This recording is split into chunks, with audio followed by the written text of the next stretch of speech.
Two principles here, two rules. Please, you need to make a note of this. If you're writing something down, please go ahead and write this down. This is very important.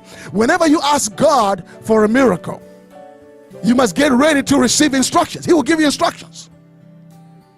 Each time you ask God for a miracle, He will give you instructions. He's not going to just drop anything from the sky. He's going to speak. Usually it's through a man of God. Could be a very simple thing, like, doesn't need to be complicated. You see, people like something complicated. Sometimes it's not complicated.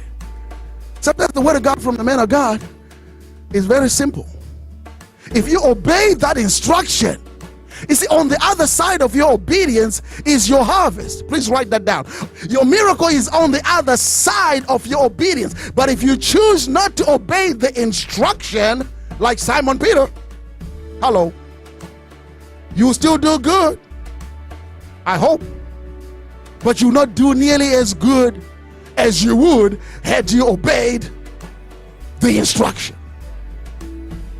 So don't look at the man of God as that's just a man. No, he's not just a man. He's operating under an unction, under the Spirit of God. So when he gives the instruction, when I obey the instruction, guess what?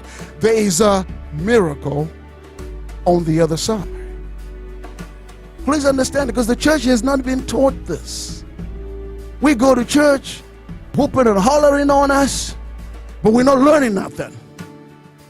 And we're still as broke, as poor as a church mouse. They say, and I don't know why a church mouse is poor, but that's what they say. So he's going to send a man. And many times we don't like the way the instruction comes to us,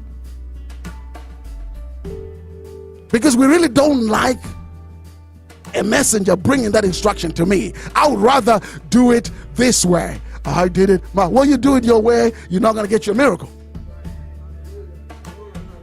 You have to trust the process. Say, trust the process. There is a process in God. God has a process. He's not going to bypass his man. You know, I ran my own company. I had a restaurant. I had a business to sell paint and hardware and stuff like that. I put a man to be in charge of that business while I went away somewhere. When I came back, I did not go to the lower down employee and ask him about the business. I went to the manager that I put in and said, Mr. Manager, show me the books. Hello. So the manager put out the books and said, well, you know, Pastor, this is what we did.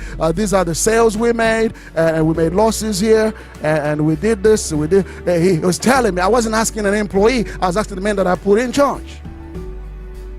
God has placed men over the church, over the people of God. They're called pastors and bishops. You got to learn to honor what God has honored. You cannot dishonor something that God has honored and still expect to prosper. I'm trying to help you. I don't need you to kiss up to me. I'm just trying to help you.